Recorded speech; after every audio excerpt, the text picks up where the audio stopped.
Hello everyone, my name is Koming Ari Denawati, and in this video we're going to learn the basic behind series and sequence. So what exactly is a sequence and what exactly is a series? A sequence is an ordered list of numbers. A sequence is an ordered list of numbers. The numbers in the ordered list are called the element or the terms of the sequence, whereas a series is what you get when you add up all the terms of sequence.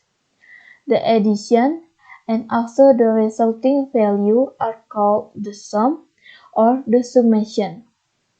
Let's look at each per sequence. We got 5, we got 9, we got 13, we got 17, we got 21, ... It goes on forever and ever. But we want to talk about a little bit about the terminology. So this term here we call n equal 1 for the first term, and here n equal 2, here's n equal 3, and etc. But the value of the term we refer to that as a sub 1, and number 9 is a sub 2 is the value of second terms, and 13 is a sub 3 for the value of third term, and etc. So we know the sequence is separated by a comma. So that's a little bit about the notation. Rather than just listing the number, we usually identify it as a sequence with the notation a sub n equal 5, 9, 13, 17, 21, ... Usually there is some type of pattern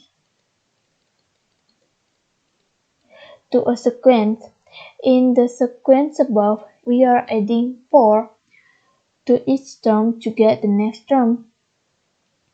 We describe the pattern in the sequence as adding 4 to each term to get the next term. We can express this as a recursive formula by writing a sub n equal a sub n minus 1 plus 4. This says to get any term in the sequence, add 4 to the previous term. The simple sequence we have been looking at is called an arithmetic sequence.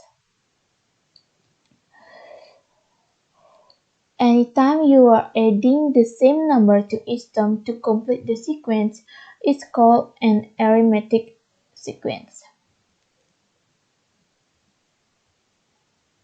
The number that is added to each term is called common difference.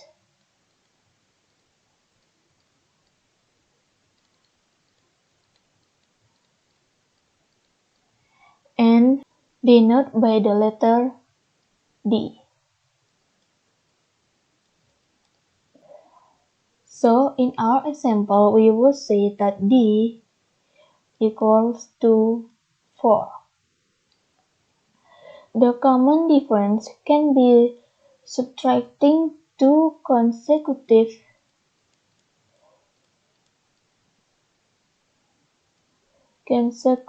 terms.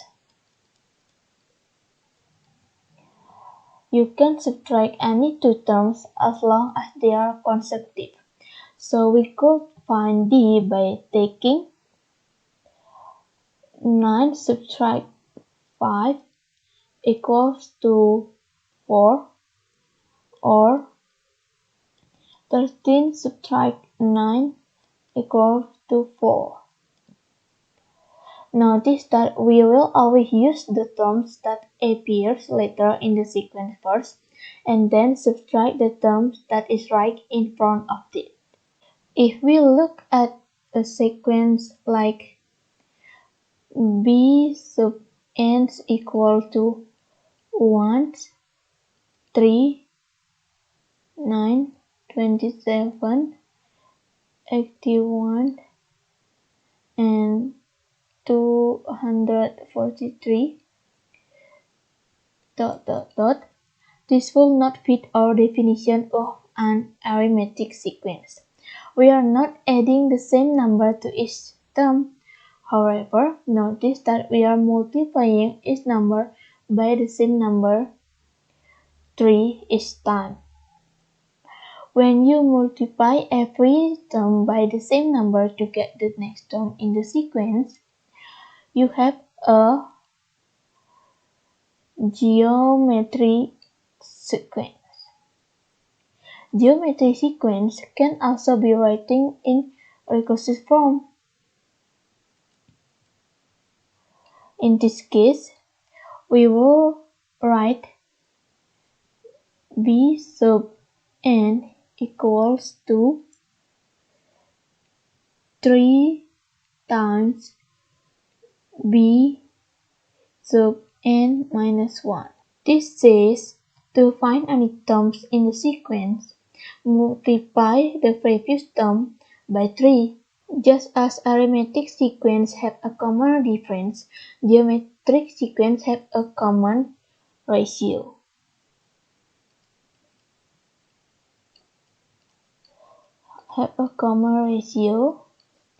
Denote with the letter R. The common ratio is found by dividing successive terms in the sequence. So the common ratio is found by dividing the successive terms in the sequence.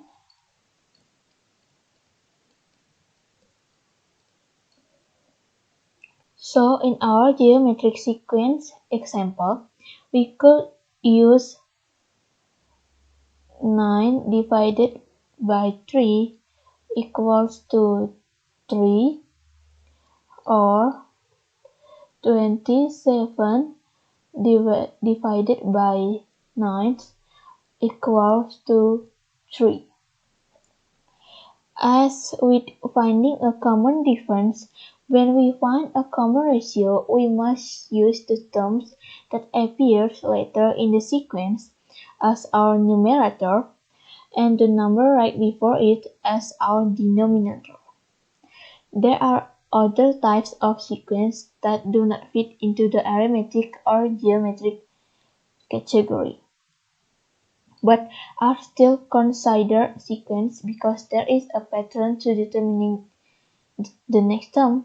Our focus in this lesson will be on arithmetic and geometric. Another topic associated with sequence is series. A series is simply adding the terms in sequence. Involves adding the terms of an arithmetic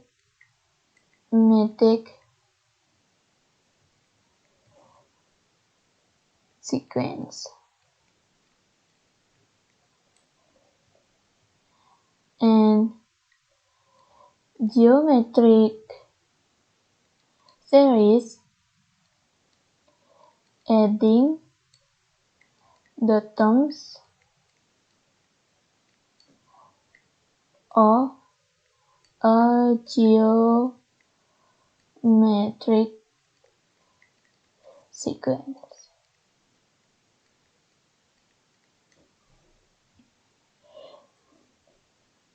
Okay, so that's all the basic behind series and sequence. Thank you very much for watching and see you in the next video. Bye.